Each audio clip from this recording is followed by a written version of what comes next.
coming. I'm John Whitty, and I'm with the Library Board. And I want to welcome you warmly to this second season of River Talks, sponsored by the O'Brien Memorial Library. This will be a monthly series of 6 through September. And it's made possible by a grant from Oregon Humanities. I'm required to say that. Next month, on May 16th, I'll give you a heads up, Lauren Kessler, the celebrated local author, will discuss grief and healing, which is the subject of her new book. And it's wonderful. I've seen her speak, I've read the book, and it's not to be missed. That's May 16th. As usual, there will be a Q&A after each of these events, including today. And also, and importantly, there's food and opportunity to mingle. As I was considering how to introduce today's speaker and this new series of River Talks, I remembered a favorite quote of mine from Henry David Thoreau. And he wrote this as the Civil War was about to break out, so very troubled times. And the quote is, which seems to me as apt today as then in 1849, "He who hears the rippling of rivers in these degenerate days will not utterly despair." Mm-hmm. Judd Turner is an artist who hears the rippling of rivers and, refusing to despair, created a sculpture to celebrate Blue River's resilience.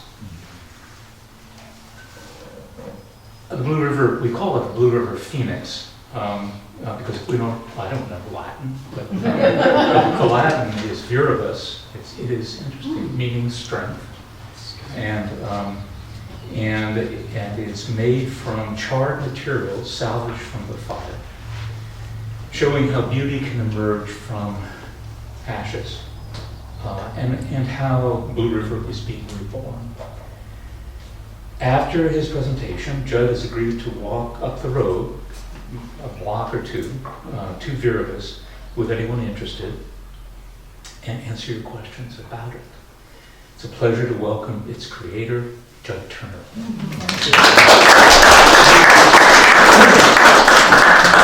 Thank you, and thanks for coming out, and thanks for inviting me to your community to talk about my art, and in particular this sculpture of Viribus. I tend to do these things in a pretty casual way, so if you have questions that come up while I'm talking, just go ahead and raise your hand or ask the question. If you want to do it then, that's fine. I'm pretty fluid in how I do this. Viribus is Latin for strength, and I don't know Latin either, but Google does, and it's a great place to find fancy sounding names for artwork, because what's the Latin word for this thing that I'm imagining that it connects to? But strength was really something I wanted to capture, strength and resilience, and the phoenix is a natural symbol of rising from the ashes, and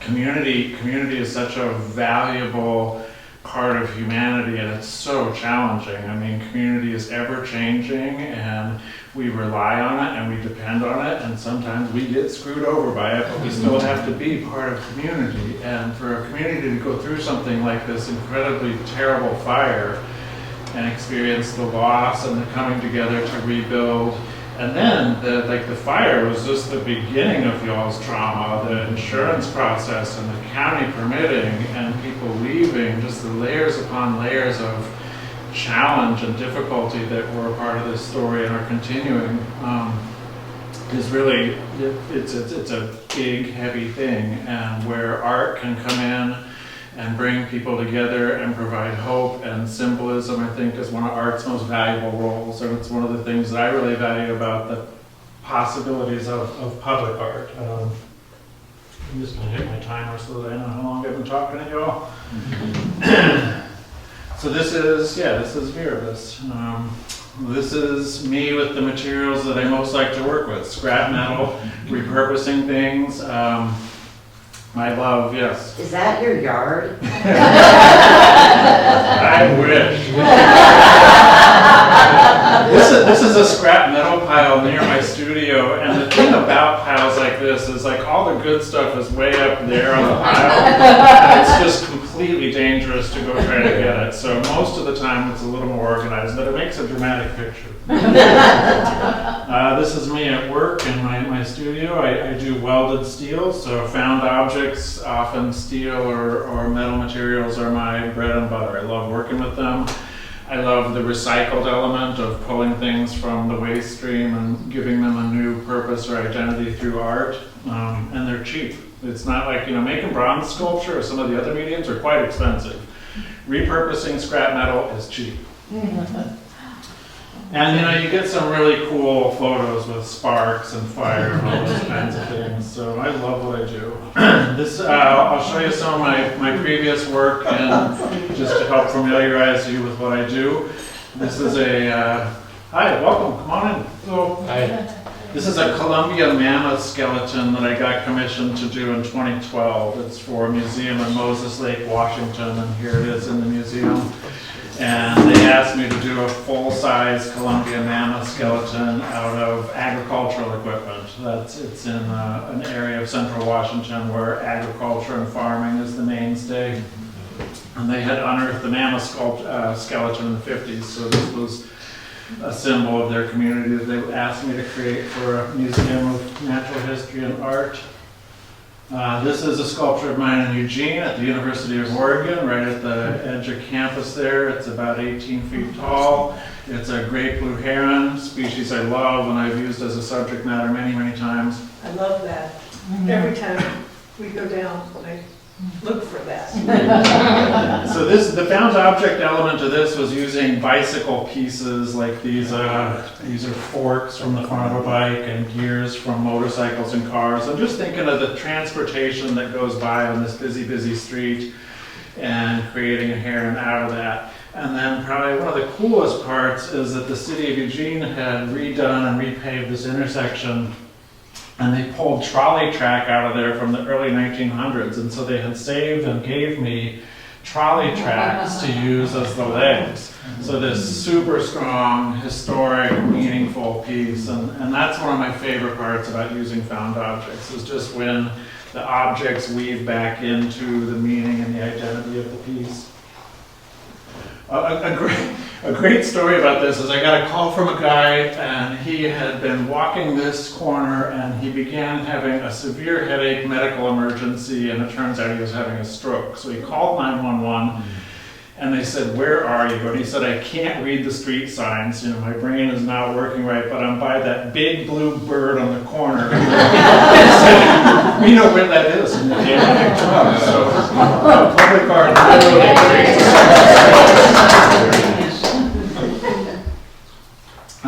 salmon. I love salmon. I've done a series of sockeye salmon. It's right there in the river. It's a recurring theme for me. I've done them out of both found objects, and the first one was some wood applique pieces. And then if you know your gun parts, this is the AK-40 salmon. That's a AK-47 ammo clip that just was just the right shape. So I love rabbits. I've done a number of rabbit sculptures out of found and repurposed objects. This is the Triceratops that I did. This is in front of Ninkasi Brewery in Eugene, so I did this in 2020. This was probably right before I did your project here in Blue River. Is that mostly stainless? It's chrome. So it's bumpers and motorcycle parts and just different chromed things that were already chrome. And it's a fun, shiny thing to weld with. The thing with welding chrome is it's super poisonous. You need really good protective equipment and ventilation. And it's challenging to weld it in ways that don't screw up the chrome. So it's sort of just like little welds and hiding your tracks as you go. What are the dimensions for that one? This is probably 5 feet tall. and about 8-9 feet long. It's one of their flagship beer brands, the Tricera hops. And so a part of my story is weaved in with the art heavily, and part of the story of this is that this was when I was a practicing alcoholic, and I got a credit card for this brewery to get thousands of dollars worth of beer. And that was a very bad thing for my health and well-being. And I got sober in summer of 2020. I got sober in July of 2020. And it was time, and my art has thrived from it. And it is a part of my story. It's something I'm really proud of. And one of the things that occurred in doing Viribus was I was asked to do a sculpture for a really emotionally sensitive topic, community, and situation.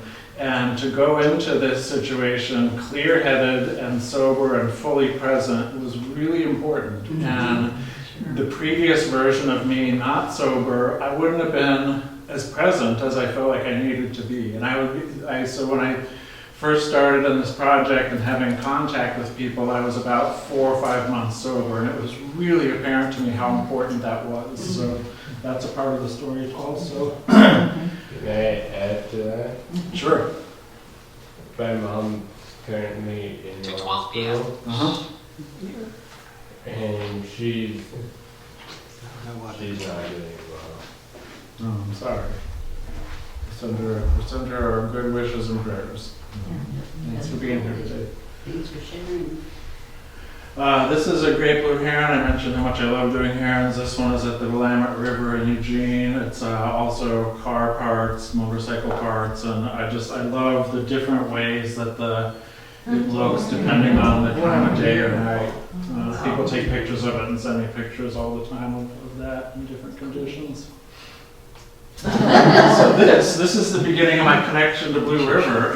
This is an artist who lived in Blue River for a lot of years, Mickey Voorhees. She's a metal artist and a sculptor, and I became friends with her through our mutual love of metal and sculpting.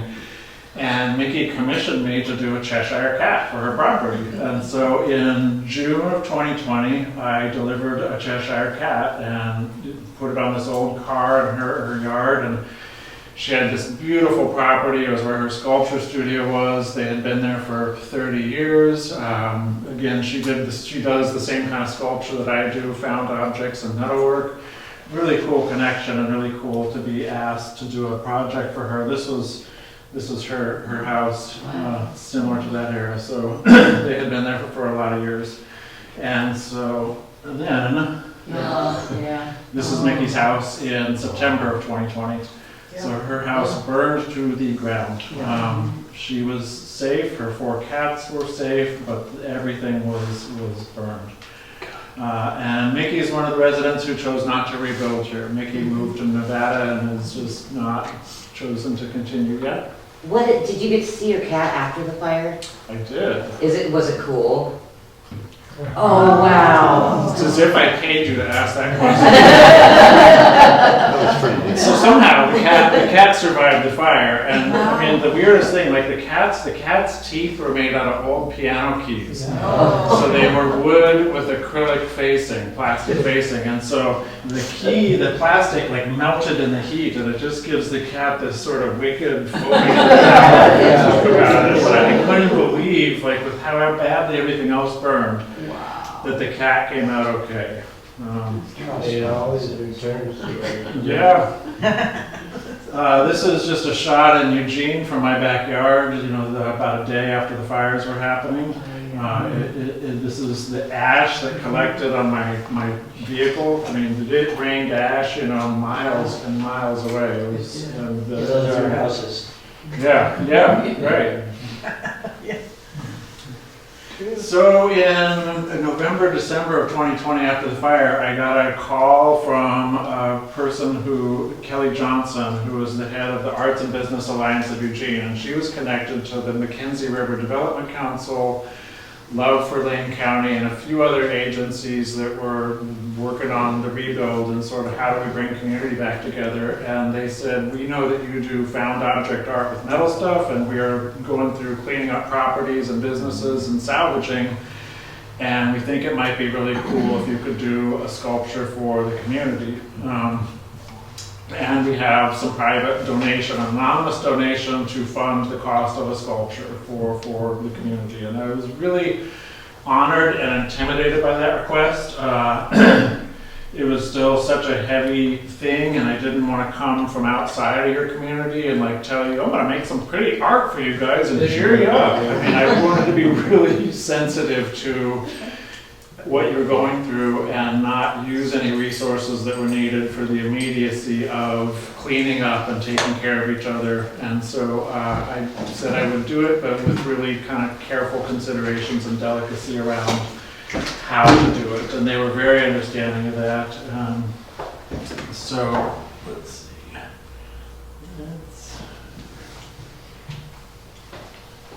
Not the whole slide. I'm trying to get it. There it is. Yeah, so this small group formed to help advise me and figure out how to go about creating public art for the community here. And Yeah. Kelly Johnson was the director of Arts and Business Association of Eugene, and she made it clear this is not a Eugene or ABAE project. They just asked me because I coordinate nonprofit projects and I want to help, so it's not really an ABAE project. And then Sarah Coxey who's with Catholic Community Services and also Love for Lane County. And Jamie Savage, a local resident and just sweet, powerful person. And Melanie Stanley, who owns the store there.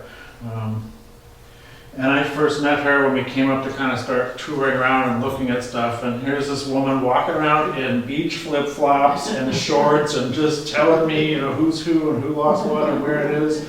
And the people said, like, well, she's actually kind of like the mayor of Blue. Cool.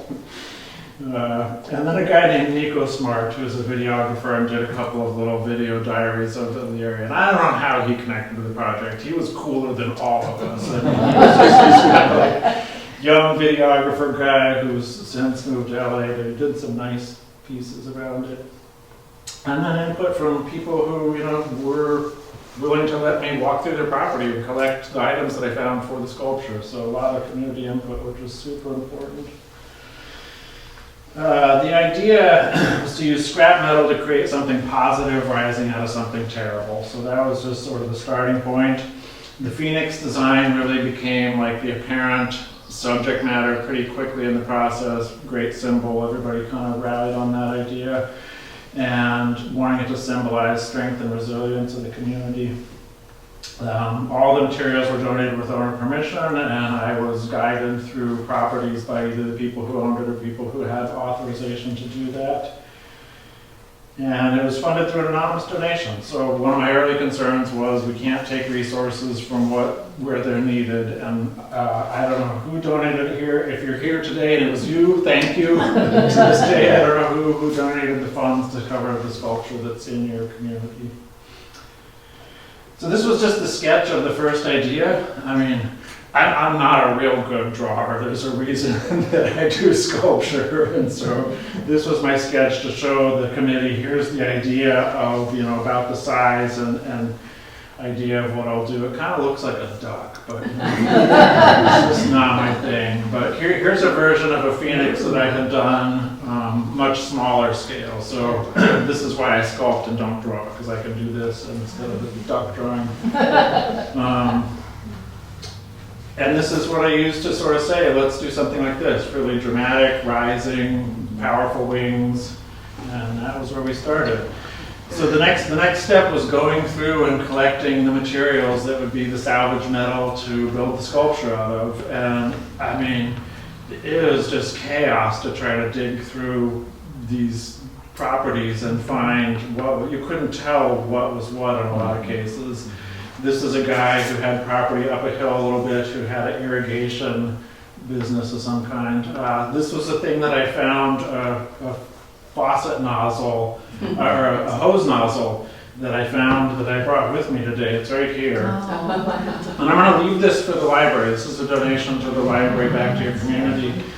This was just such a powerful, sad symbol of the futility of like trying to fight a fire at that scale with something like a garden hose. You just had no chance. And the way the fire melted the aluminum and made these liquidy pools and gutted the sprayer, so potent of a symbol of what happened.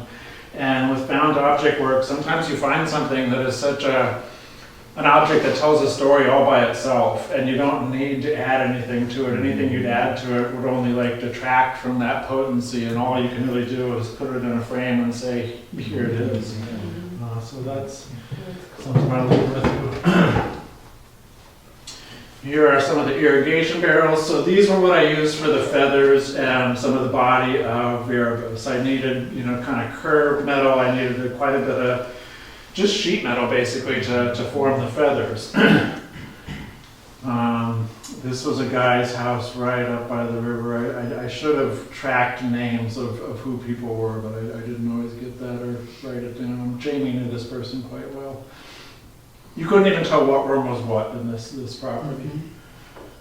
This was Melanie's store was a liquor store also. So these are the bottles in the liquor store part of her store. I mean, they were just, that's a lot of heat to melt glass to that level. That would make a cool art piece. Yeah, and like I said, she's tromping around in flip-flops, just walking through the debris This was Mickey's property. Mickey decided to leave, and so one of the things if you know Mickey, those are Mickey's hands. So those long red nails, and like the first time you meet this person who's a metal artist welder, and she's got these crazy long manicured nails, like, what is going on? But she was going to leave, so she let me dig through her scrap metal pile and take anything that I wanted for a Viribus. So that was the source of some of the parts also. And pay attention to this sheet metal, because this will come up in a story later about a totally different sculpture. But this was a piece of sheet metal she had laying in her gravel driveway for years, and it got run over and created this incredible pattern. I'll show you where that ended up. This was at Mickey's house. So as I've decided I'm going to sculpt a phoenix, and I'm looking for parts for a phoenix, here's a manhole cover that says Phoenix. And that's just one of those signs from the universe that you are on the right path. She wouldn't let me have the manhole cover, but it was a cool symbol of what I was doing and that it was on the right path. So those irrigation barrels, like I was all happy that they weren't fuel barrels and they weren't going to like burn or blow up when I started welding them. But I didn't realize like water irrigation barrels are lined with rubber to keep them from rusting. So I didn't know there was rubber in the barrel until I started using an oxyacetylene torch to cut it open, and rubber burns and rubber smells bad, and it was just, it's great using recycled parts, but you don't always know like the backstory of what it came from or what all is involved. So I just had to like drag it outside of my studio and cut it and let it burn. And here is the framework of the Phoenix. So just beginning to like sort of line out the size and the shape. For the framework, I used new steel because metal that's been exposed to high heat loses some of its tensile strength. So for just integrity of the structure, it was important to use new steel to sort of frame it out and make sure that it was plenty strong. Lots of cutting and getting the stuff ready, and then just beginning to build up and build those frameworks of where the feathers are going to go. I found some cool decorative pieces both in Mickey's pile and on an old like yard bench that just had some nice kind of wrought iron work. Who had all the wood dogs? The log dog, Mickey, those, yeah, so those are like a favorite part for people who do this kind of metal work, and she had a whole string of them, and I love those things.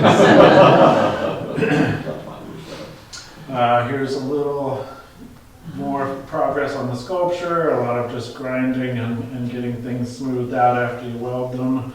And then the eyes of Viribus are red glass, kind of crystal glass eyes. I just like the way the light hits them. It seemed appropriate to make them red to reference the history of the fire and where that all came about. And here it is taking more shape. I don't have a great big space. I have a warehouse space that's about 1,500 square feet, and at this time I had a couple of other projects in there. You can see a antelope in the back there, and but it's enough space to do what I needed to do. I also made it so that the wings, the head, and these tail flares all could detach. So I could take it apart and get it trucked up here and then put it back together and weld it once I was here. The heart of Viribus is water from the Mackenzie River. So your community, is in tight relationship with the river there, and I wanted something to show the relationship to the river. So I went down to the Mackenzie River and got a bottle of river water and capped it and put it in there. It's a super unbreakable container, but it is also aged weirdly, so it's sort of opaque now. I think it's some sort of hardened plastic, so it's, on its timeline, I'm not sure. I sealed it really well. I sealed it with epoxy, and the water should stay in there, but there's no way to really tell anymore. So it may have evaporated or leaked or whatever, but part of the sculpture was also recognizing things change over time. The sculpture is not going to be there forever. It looks, it's weathered over the time just since I put it up, and part of the paint coat that I put on it was a rust red, like for farm equipment, recognizing it's going to go back to rust, and that's okay. Part of my recovery practice is that I'm a practicing Buddhist, and Buddhism believes in impermanence. Impermanent is a truth of everything, and you see that in an event like the fire, you see that in community changing, members coming and going. Impermanence is one of the great truths of life on this planet. And so to just recognize that part of the process in life of artwork is also impermanent. So there it is, just getting close to done, and with that red kind of tractor farm paint that seemed like the right color to make it, and getting ready to transport it. There's the eye installed. Got some horseshoe shapes there, some other parts from, these are big barn door hinges, those triangular hinges that I just bent in the shape to make a beak. Some sort of rims. Some of the parts I don't know what they were from. They were there and wanted to be used. Loaded it up to take it up and install it. This is my studio cat, Lucy. Yeah, Lucy's a tough feral warehouse cat. She's great. And then this is install day. So this was in August of 2021. So just almost a year after the fires, and the idea was to have it dedicated on the anniversary of the fires, September 7th, 2021. And it was the next year, and it was still all smoky because of other fires that were happening in the area. It's just an unfortunate part of this time in this part of the country that we have a lot of fires. The heart, a very intentional heart shape there, right above the water, to show that the Mackenzie is the heart of the community. Putting on some touch-ups there. There it is installed. In the background.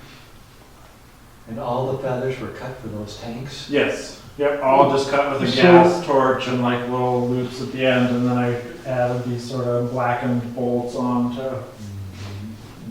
So are those the feathers strips of the pressure tanks? Yeah, I had multiple of those tanks, and I just needed something that was What are all the round?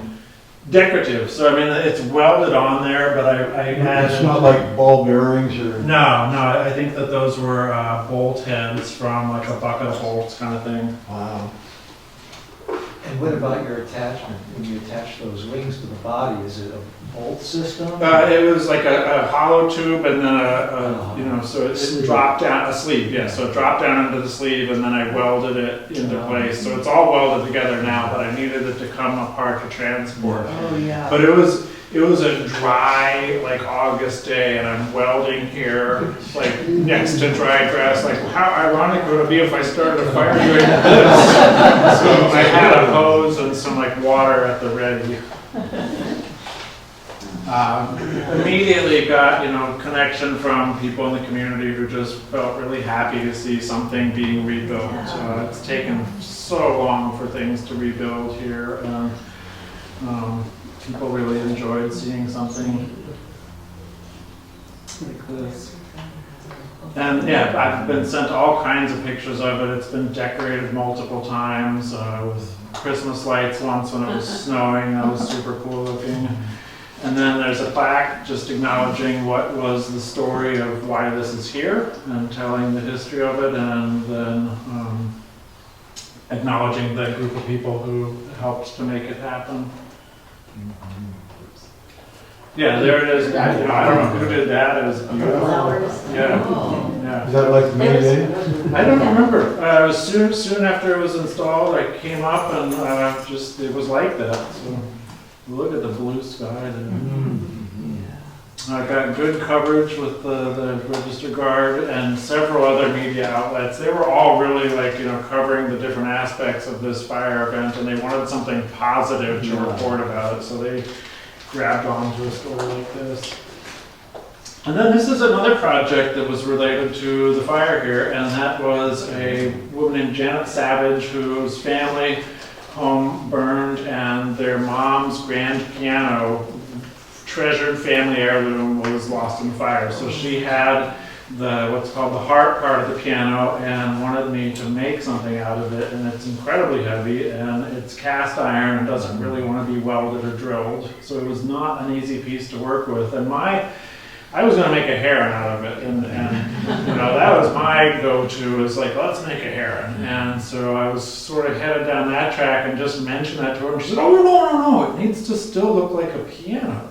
What am I going to do with that? How big is that piece? It's it's a grand piano. It's largish. So there's a couple more pictures that I'll show you. But this is one of the great things about commission work as an artist, is it will push you to places you wouldn't assign yourself to go. Like a heron for me is an easy go-to thing that I know really inside and out. A piano is not, but here's a way to do a piano that worked really well for the assignment. And so this is the Mackenzie River. Yeah, It's cool. yeah, so I hiked along the banks of the Mackenzie. What was really important is to find something with a strong horizontal element to show you these are the same picture. Because the water and the rocks are all sort of, jumbled enough that it wouldn't be clear it was all slices of the same picture unless you had that horizontal element. So I found kind of the perfect spot for that. And here it is in their home. Nice. So are those glass? Did you translate the picture of the river into glass? No, it's a metal-shaped kind of rectangle thing with plexiglass on the front and the back, and then I had a nice print made of the photo and cut the strips of the print and put it in there. Yeah, plexiglass. And they had a home built up on the hillside, about 10 miles that direction. That's just beautiful, and it is so fireproof. The way the roof is metal. It's got a huge swath between the wild and the house, and but it was a real honor to be asked to do that. Is that inside on, what did you use to hook that heavy thing to the wall? The architect. So the house was built brand new, and the architect and I talked about the weight of that thing, and he reinforced behind the wall, and it's quite specifically for that spot, and it's beautifully lit, and it's just a really, really nice space for the work. So here's the piece of steel from Mickey's house again. So this like I said, sometimes you find an object that's so cool and beautiful you don't know what to do to it to improve it. So I had this alligator skin piece of sheet metal that had been in her driveway, and it was a flat piece of metal that got run over on gravel so many times that it created this incredible pattern, and I didn't know what to do with it. It looks like prehistoric mud. Oh yeah, it's just rich. So then I got a commission to do an octopus, and so I was like, oh, this is what I've been waiting for. It's the octopus's head. And that's the box you were shipping it in? I'll show you a picture of where it actually lives. The box was to replicate the alcove in these people's house. Oh. So here, they have a high ceiling living room with this sort of odd alcove backdrop thing that was empty. And they said, we'd like to have some art to put in there, and she loves octopuses and So, tentacly things. The octopus is having a little tip out of the bottle. Right. I don't drink, but the octopus does. The octopus is Yeah. yeah, it's right above their wine rack, and so I just really wanted to make it interacting with the environments there. Yeah, it was a really fun commission, and they're cool people to work with. And this is an older piece of mine that they have. This couple, my wife is also a sculptor and an artist, and between she and I, they have 15 of our pieces. Oh, wow. So this is your dream collector. They have weird taste and money.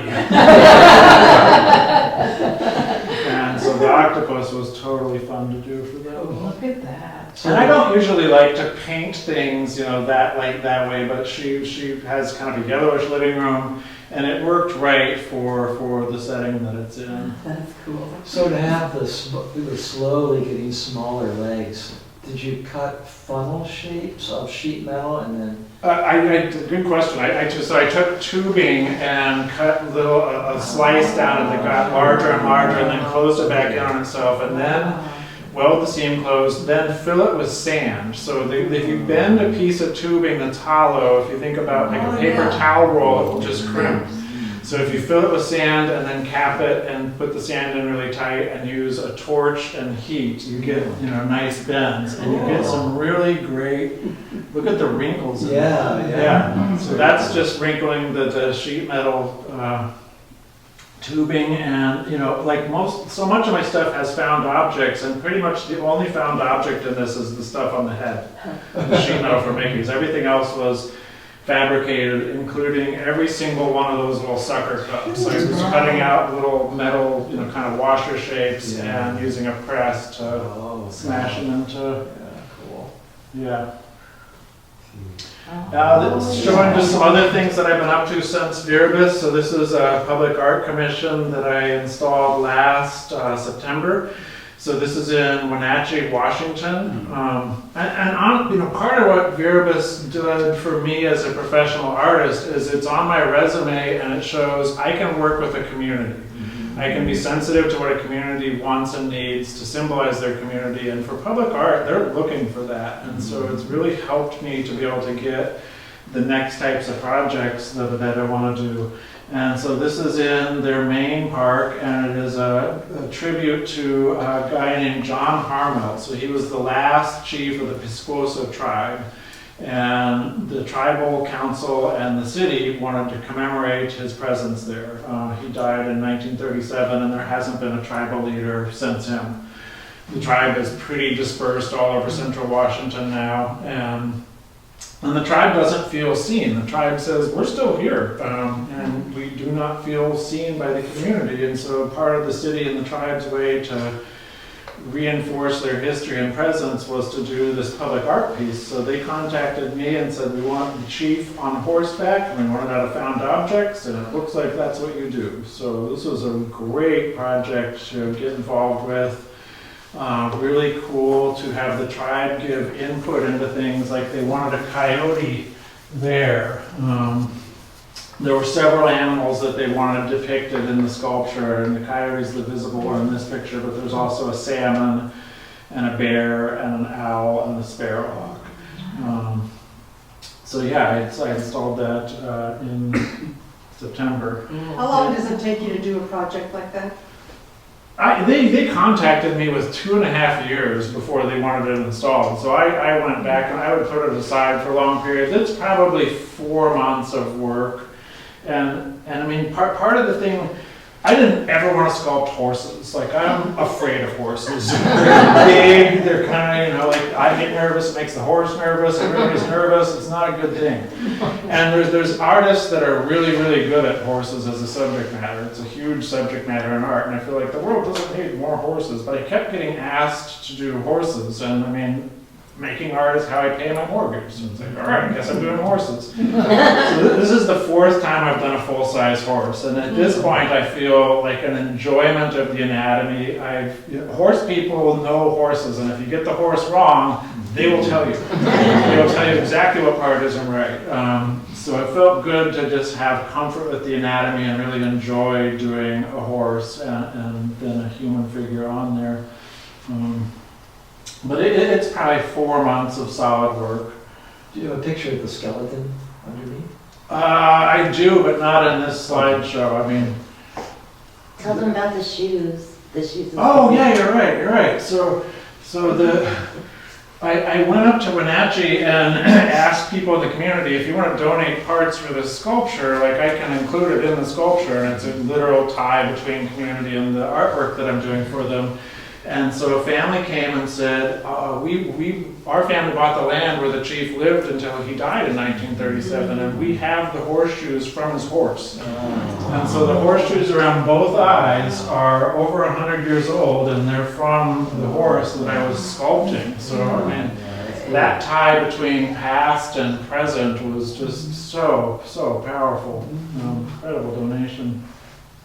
So at the dedication, the tribal members turned out in great numbers. They were really moved, and it was just a profound experience as an artist to see what public art can mean to a group of people who feel unseen in their community. And they said, this is the main park, it's in the center of the park, and we feel seen. And here's a tribal elder who was just in tears over how emotional he felt about having this sculpture put up there. So, as an artist, the chance to do public art is such a gift and a high honor and a challenge and an interesting thing that we get to do.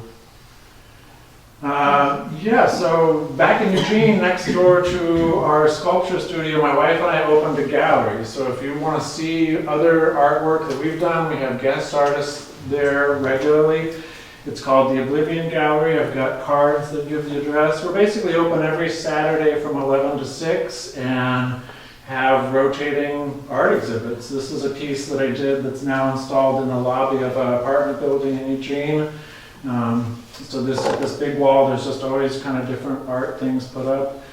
We're in industrial West Eugene, not a typical place to have a gallery, but it's definitely worth your time and effort if you want to come out and see what we're doing. We also have art talks, usually every first Saturday. We have a guest artist talking about their work, and it's kind of similar to this. So it's a good opportunity to connect with art and see what we're doing. And then the studio is right next door, so you can always see like what we're working on in the studio. Like right now, my wife Renee is making a full-sized Highland cow out of steel, and I am doing a cougar chasing a rabbit. So always fun stuff. These are just a couple of other things that I've done since Viribus.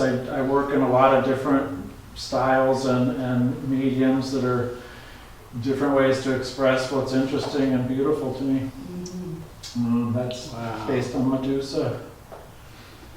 And then I'll finish with telling my next public art project is that I'm a finalist for a public art project in Portland, city of Portland, where they keep their city vehicles, things like snowplows, bulldozers, trucks, their repair yard and storage yard is called City Fleet, and they have a budget to create public art there as they're improving the garage. Oregon is a state that has a percent for art law, so when a building or a bridge or something is being built with public funds, 1% gets donated, gets allocated to public art.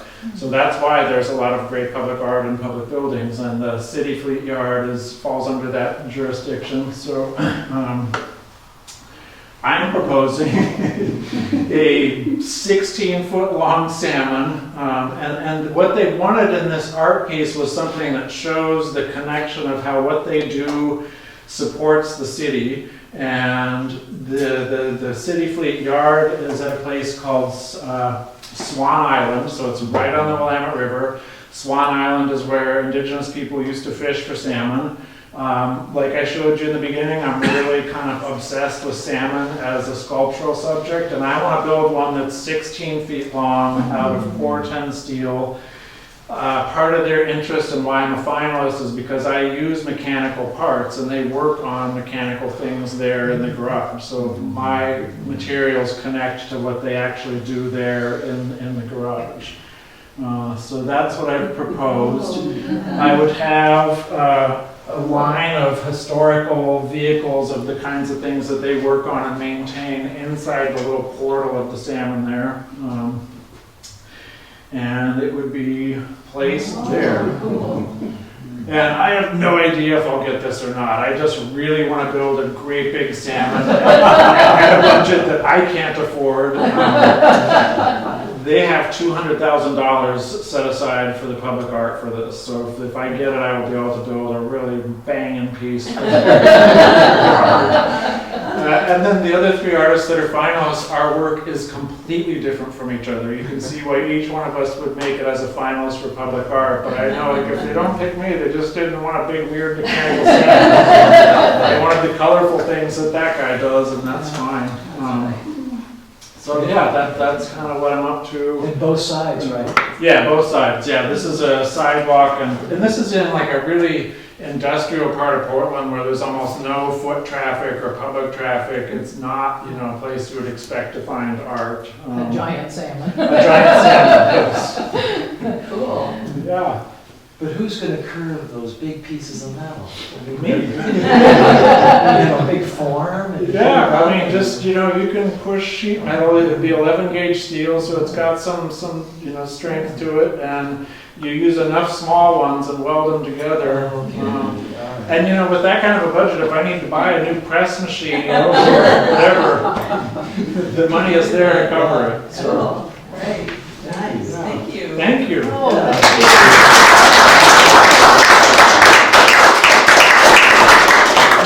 And I'm happy to answer any other questions you have, or if you think of something while we're walking over. I did bring a mailing list, so if you want to get information about our gallery and my current projects, we send out a newsletter one time a month. We will not send you more than one time a month, and we will not give your mailing address away to anybody. Here are cards, and then this book is also something I'm leaving with your library. So your beautiful new library space, I'm happy to add a book that's a collection of my work, and I inscribed it to you. Yes, lovely. Yeah. Thank you very much. That's great. On a much smaller scale, are you involved in enhancing our parking meters? Oh, the parking meters, yeah. Can you say something about that? Yeah, so what she's, I may not connect again. Oh, in Eugene, the city took out the coin vaults in all of the parking meters. And they were doing that because they were getting broken into, and people were taking, you know, they were taking the money out. We have a pretty decent problem with homelessness and methamphetamines in Eugene, and so people are breaking into parking meters to get those kinds of things out. So I and some artist friends started putting art into some of the spaces where the parking meter coin vaults used to be. And so one of the other artists who's participated in this is Aaron, right there. Aaron has done like 50 or 60 pieces of parking meter art, and I may not have a picture handy, but we just go put the art up, and we don't, you know, some of it's metal, some of it's paintings. These are mostly things that I did early on in the project, and yeah, some of them are just little scenes like that. We didn't ask the city for permission, we just started doing it. And they're just screwed in, so I mean, it's not truly vandalizing public property, and a lot of the parking meter holes had trash and cigarette butts and things stuffed in there. So we're kind of creating a public good by plugging these holes. So that's not where the change goes? No, they stopped taking change, Okay. so they only take credit cards now. So that would have been Yes. their receiver? Yeah, that would have to get been to- the coin vault where, so it's a 5-inch hole and it has 4 screw holes. And so a friend of mine figured out what the size were of the discs, and I have a machine, a plasma CNC table that can cut out shapes quite exactly. So I can cut out these metal discs and give them to artists like Aaron or whoever. Cool. And do the parking meter art. And again, my brother works for the city of Eugene, and he knows the official parking meter guys, and he said, like, they're not gonna tell you it's okay, but they think it's really cool. Just don't ask. I noticed you had a pigeonhole that says Studebaker. Or do you, On the desktop? is it part of Studebaker cars? Well, so one of my other projects is that I am commissioned to do, so there's a guy who lives in South Eugene who's a Bitcoin guy, and he's gotten very wealthy with cryptocurrency, and he's gonna open a vineyard with an art walk. And so he's commissioning art for this art walk. That's what the Highland cow that my wife is working on is for. And he had an old Studebaker body on the property. And so we're gonna put the car back together and then I'll cut out shapes that look like a Moroccan lantern and light it from the inside. So it'll be sort of a ghost of a car. Torpedo nose? It's like a 1930s old Studebaker, okay. like with the swooping fender. And right now I just have the car So body. it's pre-40s. Yeah, When they started 1930s. It was a doing- 1930. I'm not a car guy, but I know that it was a 1930 presidential model Studebaker, and Oh, wow. so that's the Studebaker project. Wow. Yeah. So some of the pictures you showed, you had a couple rabbits. Yes, What size are those? they're rabbit size, life size rabbits. Yeah, I have 6 rabbits, and I'm sort of like I never wanted to have kids, so I like pets. I like animals. We have 2 pigs, 6 rabbits, 2 cats that live at our house, 3 feral cats at the studio. And then I got really obsessed with the book Watership Down, which is a story about rabbits. Not a kid's story about rabbits. I was a kid in the 70s whose mom took me to see the Watership Down cartoon. I don't know if you've seen this cartoon. It is not a children's cartoon. Rabbits are fighting. There's blood in the fields. It's sort of a gnarly story. But I mean, as an adult, I love it. It's a really interesting story about rabbit community and their adventures. So I listen to Watership Down as an audiobook and then make sculptures of rabbits. And I've probably done 30 or so rabbit sculptures and usually name them after characters in Watership Down. Thank you. Yeah. I think a whole bunch of us are sitting on piles of really cool-looking scraps still. Yeah. What's like the minimum you could get away with if one wanted to be creative with scrap in terms of budget and tools? For me or for you? For me, like when I'm just getting started. Yeah, you can buy little zap welders pretty cheap. I mean, a MIG welder is the easiest tool to use for this, and you can get them at a farm store like Coastal or something. 220 power is going to give you more power, but you can get a MIG welder that will plug into any wall socket and zap, pieces of metal that are probably up to like 1/4 of an inch thick, maybe a little less thick. So a way to attach it and a way to cut it. And you can just use an angle grinder with a cut disc to cut the metal. Proper protection, of course, but I mean, you can get all the tools that you need for $500 or less, or look at estate sales, because welders usually last a long time, and you can get a pretty nice welder at an estate sale or like on Facebook Marketplace or Craigslist. People sell them quite frequently. But it's a fun material to play with. The scrap is everywhere, and once you start playing with it, you just start seeing all these possibilities in the scrap. And look on Instagram or Facebook for scrap metal artists, because there are people who do this around the world, and there's some phenomenal talent to this. There are some guys in Kenya that it's kind of the dump of the world of scrap stuff, and these guys are making some of the most beautiful, colorful animal art that I've ever seen. What's the safest kind of welder to use if you don't know how to weld? MIG welders are pretty safe. I mean, you want the face shield because it's bright and can burn your eyes, but you can hang on to the piece of metal with a bare hand and zap it with the electrode and not get shocked. If your hand was wet, you might get a zap. I mean, there's some risk of that, but it's safer than people tend to think that it is. Most of the injury is like a spark getting down your shirt or just some. Oh, I thought it burned your eyes out. If you don't wear the right face mask, yeah. I mean, it's bright enough that it will give you a suntan. Literally, like, you know, if you're just welding short sleeves for an afternoon, you'll get a sunburn from the rays from the arc of it. So you want to cover your skin and wear the proper gear, but it's quite safe. The dangerous thing is the cutoff wheel. The cutoff disc is far more dangerous than the welder.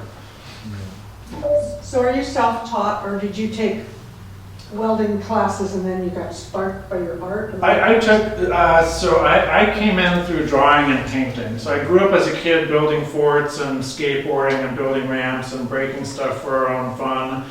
And I was also into art. And so I went to school for drawing and painting. And so I have a background in like figure drawing, landscape, still life. All that stuff is really important in being able to visualize like a rabbit. And how does the rabbit's, you know, proportions and anatomy, those things are fundamental from that drawing and painting training.